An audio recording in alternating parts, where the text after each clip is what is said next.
I am very excited to be back here today with a very special guest, Cirillo. I'm assuming that's how you pronounce it. He's That's a it. creative, yeah, okay. He's a creative individual, so his name has to fit. Con has been both consulting, leading teams, and founding entirely new companies all at the same time for I don't know, about 8 years now.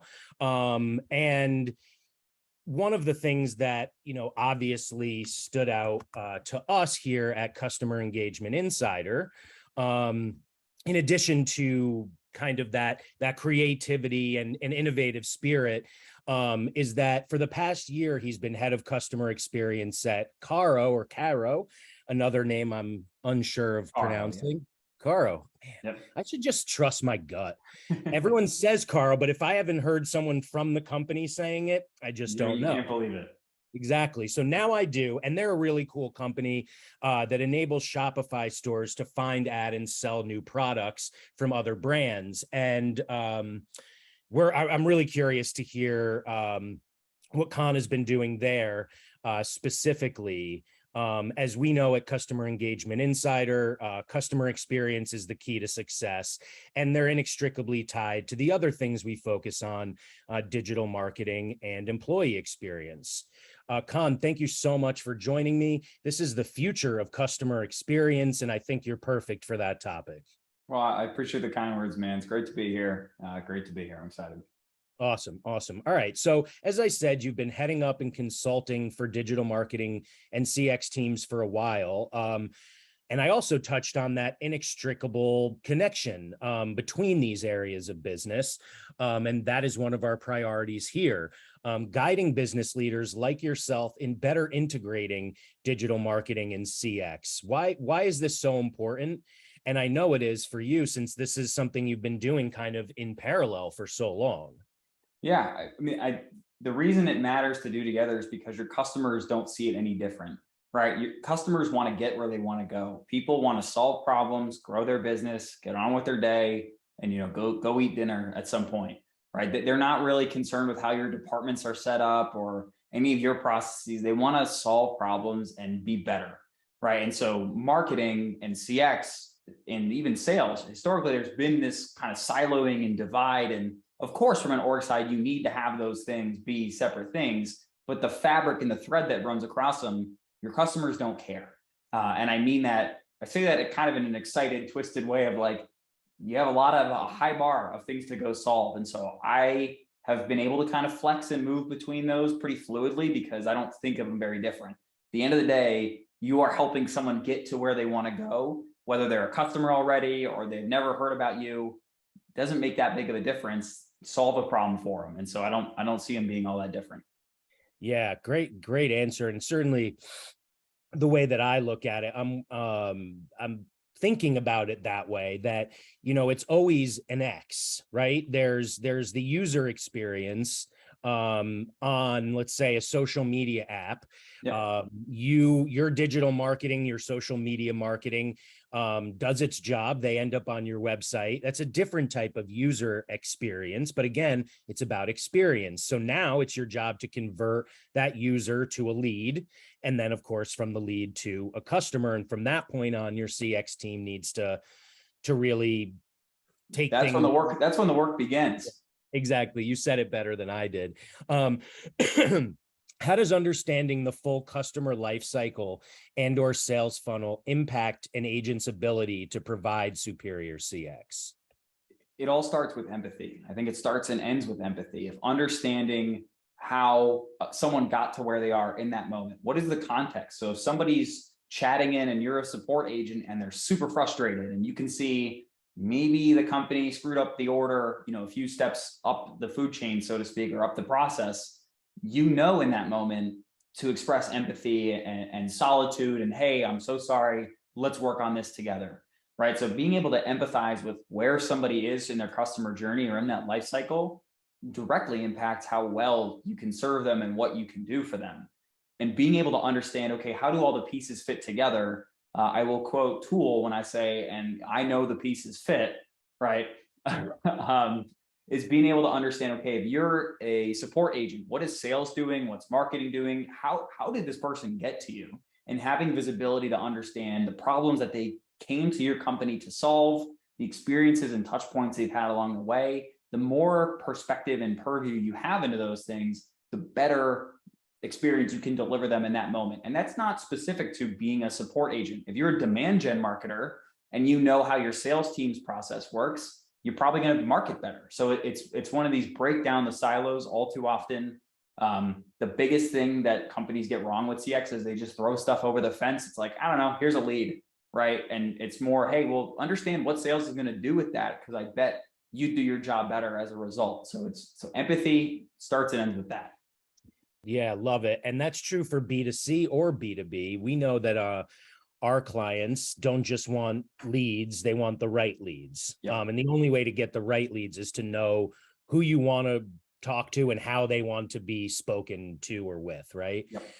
And there's some other catchphrases that I love to throw out there, and I wonder if maybe you putting some meat behind them can add some credence to just me throwing them in every article. So in addition to empathy, there are some other things that I am constantly recommending. One of them, the most obvious, is personalization. But we are long past the age of, hi, Jim, in an email, and that being considered appropriate or successful or personalized enough. Yep. In addition, I think companies need to be consistent, transparent, and authentic. And again, these are just words until you explain them. So in addition to understanding how someone feels and where they're coming from, and I'm happy to repeat this list again for you if you've forgotten, but Sure. Tell me about these other terms. What do they mean and why are they also as important, or maybe not as important, but important as well? Yeah, I agree with you. Personalization, we are long past tokens, right? We are long past like, hello, company name, right? Where I see personalization moving towards much more now in 2022 and in the future is more about goals and role and much more about the job to be done, truly, right? So what is a sales rep who logs into your B2B SaaS tool trying to accomplish versus their sales director, right? It's two people from the same company logging into the same tool, but they're trying to get very different things done. And so the way that you would onboard and communicate and sell to, all of the motions, everything becomes contextualized at that point. So I think personalization, it's a mindset of just how do you want to be treated, right? Kind of that golden rule, or I heard someone call it the platinum rule: treat someone how you would want to be treated, or how you want others to treat you. And so it's really this just thinking ahead to, okay, what would I want? And that's the level of personalization you should aim to deliver. And it costs $0 to do that, right? You don't need a big fancy tech stack. You don't need a team of 1 million automation folks. It starts with that mindset. And that's frankly the most important thing. If you get that part right, that's the intangibles. Everything else becomes easier to do. And so that's what I think about personalization. Remind me, what were some of those other? Yeah, good. I'm glad you paused. It was stupid to ask him that way. Personalization, nailed it. I think especially focused on, guys, you don't need to spend millions of dollars to put this into effect. It's a mindset, and it's just how you do everything, right? And one of the things that you didn't touch on, but I'm sure you've done a million times, is creating user personas.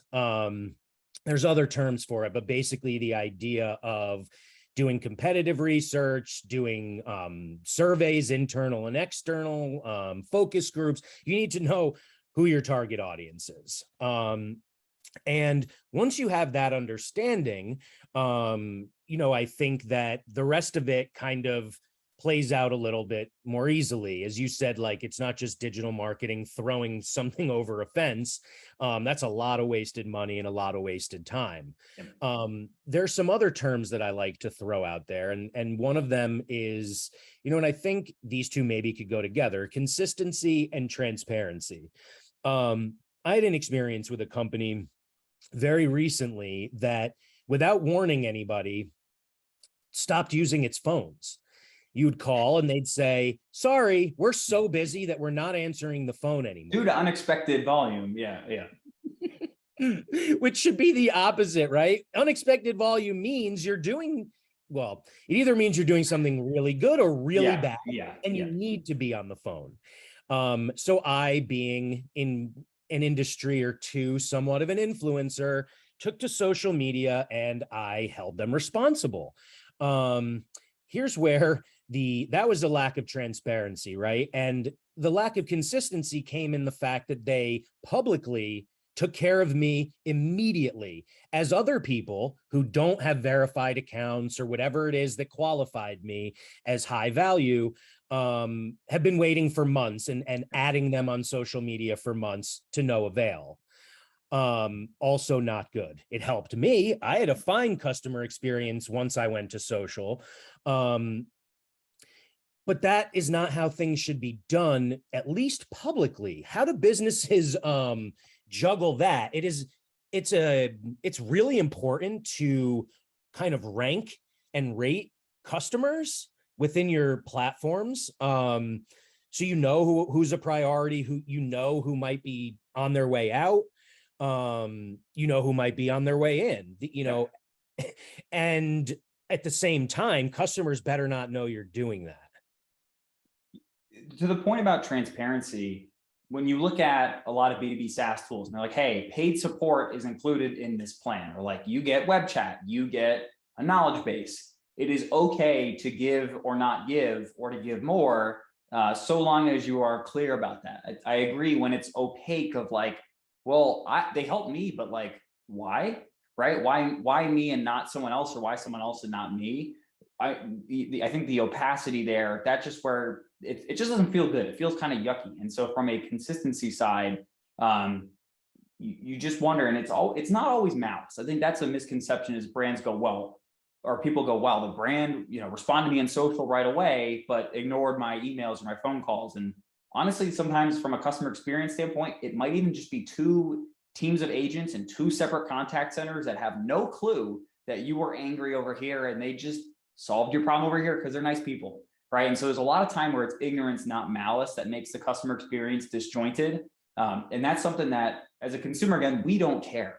One of the things I learned from Dharmesh when I was at HubSpot was this idea of the customer code, and really not exposing or solving for systems, but solve for people. And so that idea of transparency of like, if the brand goes, hey, we've shut our phone service down, here's why we're making that change, here's what you can do instead, here's a clear action or a clear path forward, right? That change probably doesn't feel weird, or might be even more palatable to you, but it's just that lack of saying anything, right? And when a change happens, or the rug gets pulled out from you in an experience, even if it's something mundane or small, when you're not told about it, and you kind of find yourself clutching pearls of like, what happened, right?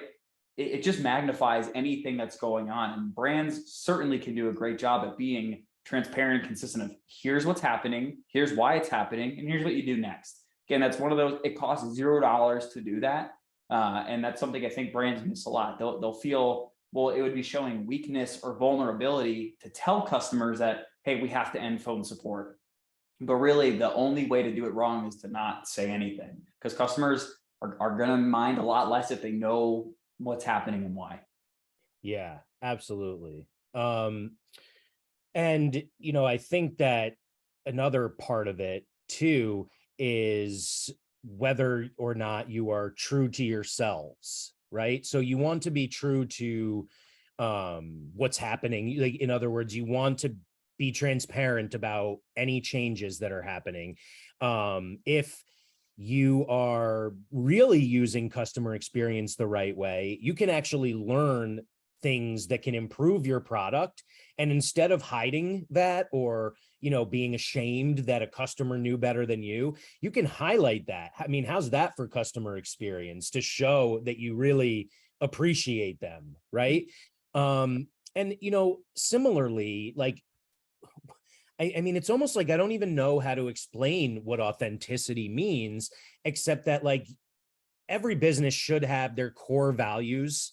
They have their value statement, there's a reason for business, but there's also a reason that, like, ideally there's a reason you started the business other than profit. Yes.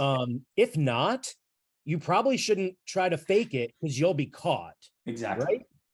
And what does that mean to customers today? I'm seeing more and more that the future of CX, or the future of business success, might have more to do with political ideology or those types of social values than ever before. It certainly is. And I feel there is kind of a blending and a merging of, well, when there are workplace cultures where you're encouraged to bring your whole self to work, right? That inherently includes all aspects of your identity. And I am not one to tell you or tell anyone that like it is right or wrong to bring certain parts. Not at all. It is certainly though, like the workplace culture has kind of evolved where people are like, well, I want to be a part of companies that identify more wholly or more in a more similar way to the values that I hold as an individual. And from a values perspective, as a customer, you talk about stakeholder capitalism, right? And being more conscious in the world. People want to do brands with, or want to do business with brands that stand for the things that they do.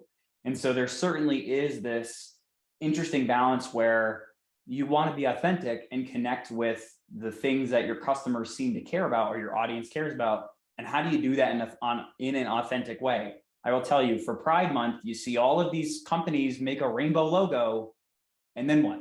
Right. So I think there is a lot of performative work that's being done. And the thing is, people see through that. And so it's kind of hard as a brand. Is it better to not do anything or do something in an authentic way? I actually lean more towards like, it is more respectful to not say anything than to do something half-baked or half-assed. It's like, look, if that's not the thing or the cause that we want to care about or a value we want to embody, let's not try to. I think it really is a case of do fewer things better and stand for the things you really care about and lean in those. And don't try to kind of boil the ocean with supporting every cause and every value and trying to appease everybody. You can do that without being exclusive either, right? You can say, hey, if this is the thing that you identify with or you care about, awesome. We are not maybe going to put energy into that, but it's not to say it's not welcome. It's not to say that it doesn't matter to you. It's just not something we as a company are going to invest in.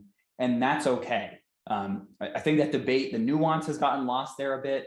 Again, it's hard when you don't understand what's happening on the other side of the screen. But again, that's where it's oftentimes ignorance, not malice. It's not people actively trying to do bad things. It's just not understanding the second order impacts of what they're up to. And consumers are just more sensitive to that than they were. Yeah, really well said. And we could take a couple cues or clues from people who may know more than we do, and that is my children, their generation. On TikTok, they black out their profile photos, or they don't post for an entire day.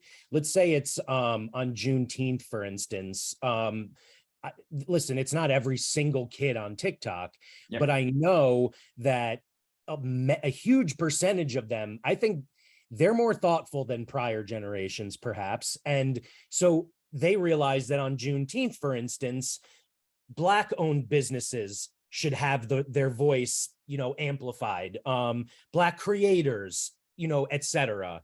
So it kind of goes to your point of like, if it's not your time, if it's not your cause, be authentic and know that, and don't step where you shouldn't.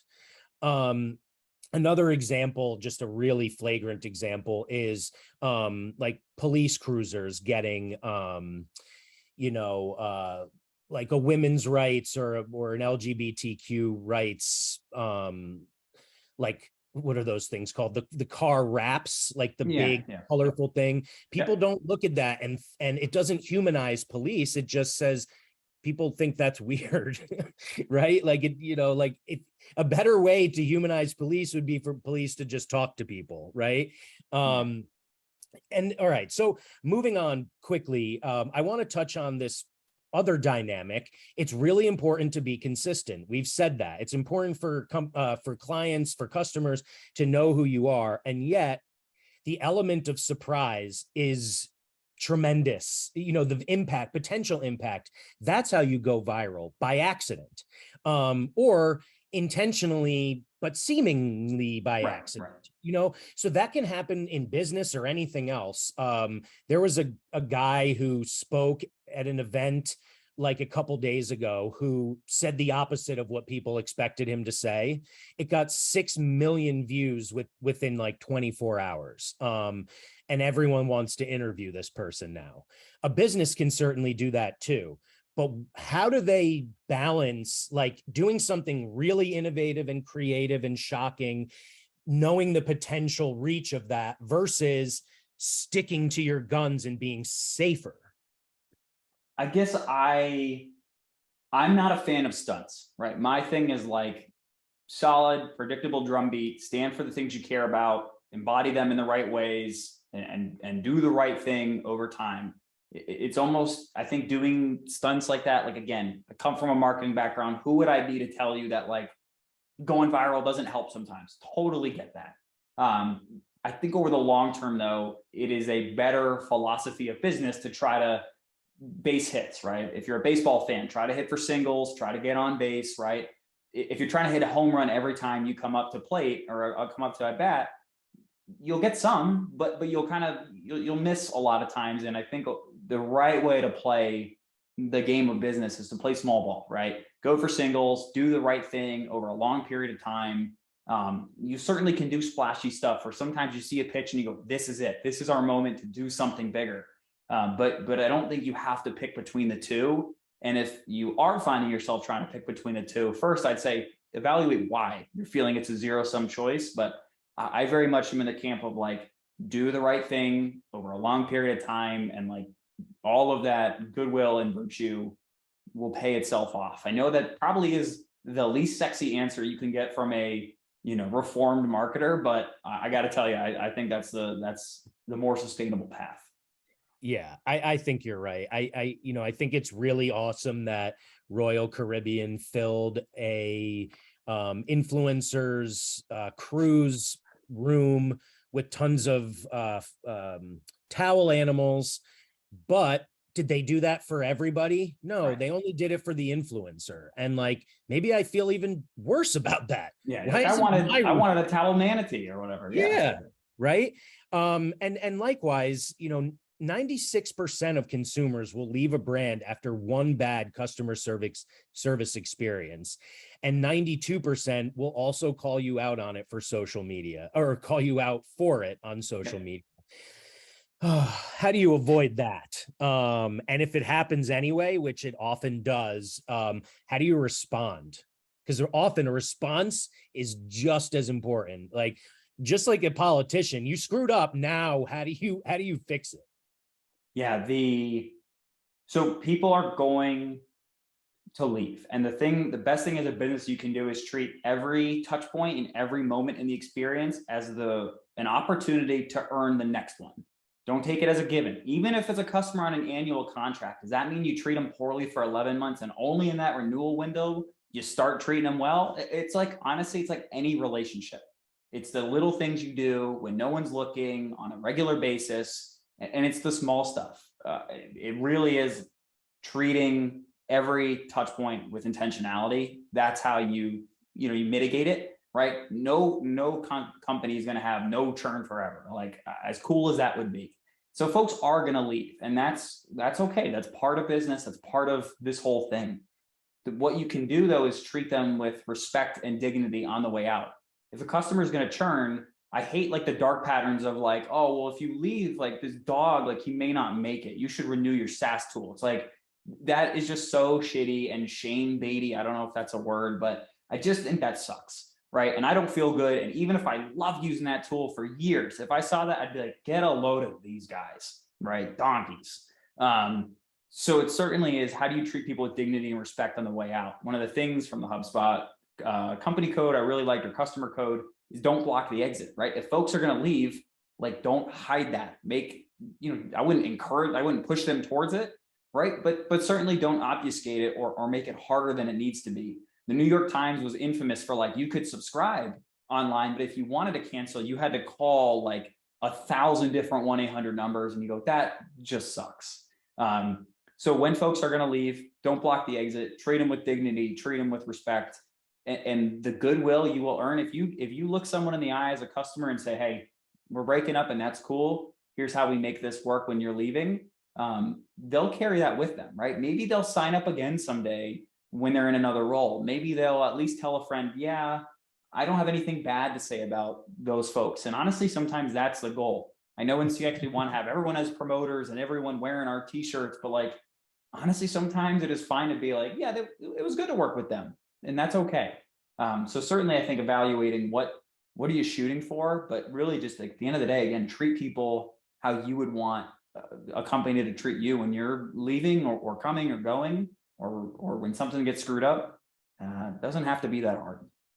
Yeah. And that seems to have been a key theme throughout this. So I think, fellow business leaders, CX leaders can think to themselves, well, there's no, they can either come out of this feeling very excited that there aren't any incredibly expensive tricks. It's just doing the right thing. And it's mostly intuitive. At least if you think like we do, I guess. Or they can leave feeling like there's no magic bullet. What the heck? Now what do I do? I feel like we've been doing this already and it's not working. So let's close out with this. What should CX leaders prioritize most? Leaders, that is. What should they never do? And like, what is the most critical thing to a CX strategy to ensure that you have a chance to be successful? I think I can bundle all of those up by saying the best thing you can do is listen, especially as a leader. The further away you are from the front lines of battle, further away you are from seeing the chats your support team's taking, or being on the onboarding call, or managing a messy sales cycle, like the farther away you are from that, the more important it is for you to listen to what those folks have to say. Because even if you were the best sales rep 5 years ago and now you're, a VP of revenue, things have changed, right? And you might keep your intangibles, but you lose a little bit of that touch for what it's like in the trenches. And so the biggest thing leaders can do is listen. Create mechanisms for your customers to talk to you and give feedback, quantitative and qualitative. Also, from an employee experience standpoint, make sure your team can give you that as well, whether that's in like anonymous reviews or in retrospectives about projects. Create the space to hear and to listen. That's really the biggest thing. It's we talk about, there's no silver bullet here. Listening is probably like the one silver bullet I can think of. And again, it doesn't cost anything, which is a theme you'll hear me say. It's just a matter of, do you want to listen? And so what leaders should not do is assume. It is good to have opinions, and it is bad to assume and kind of blindly go into stuff, right? So you may have a hypothesis why customers are doing X or not doing whatever, totally fine. What you should not do is just blindly go marching, even if you think you are your customer, right? I buy B2B SaaS tools, but if I was to assume that I know what all B2B SaaS buyers and champions want, I'm going to look like a fool, and I'm going to treat people pretty poorly, even if it's by accident. So the worst thing a CX leader can do is to assume, right? Have a hypothesis, but again, go find ways to validate it, listen to it, test it, and really hear, right, from the world and from your team, are you on the right track? So that's certainly the biggest thing. From a CX strategy perspective, start with your customer. What do they want to do? What are they coming to you to get better at? Know that you are not the main character of their story. They are the main character of their story. So keeping that humility in perspective of like, yes, you have a really cool SaaS tool, but if you are only influencing 5% of their revenue, is it really fair to expect they're going to spend 1 week a month in your tool? No. And it's not to discourage folks or make folks feel that their company isn't important. But again, you're the main character of your own story, and keep that in mind and build everything backwards from that. What do your folks want to do? How do they want to get better? Where do they want to go? What problems are they running into? And how can you be something that arms them towards getting better and enables them to get better without deluding yourself into thinking that you are the main character and you are this mythical, magical being? Because if you think all the tools in your day and your workflow, right, those companies probably think they're the main character to you as well. And we both know they're not. So listen, don't assume, and build backwards from what your customers want. Best thing you can do. Love it. Thank you so much. The only other thing I'll add is it seems like if you can get trained at HubSpot, that's not a bad idea either. I wouldn't say it's a hack, but if you can hang out with Dharmesh and Brian Halligan for a handful of years, I would advise that. Your mileage may vary, but certainly a good place to grow up. Yeah, it seems like it, man. You're doing awesome. Your responses were awesome. I think there's so much to learn from what you've said today. Thank you so much. Let's stay in touch. I'm sure there will be many other opportunities for us to collaborate. Well, I appreciate you having me very much. It's fun to do this, and it's fun to do it with somebody who gets it. And I never work a day in my life when I'm doing stuff like this. So just thank you for the opportunity. Oh, beautiful. Thanks, man.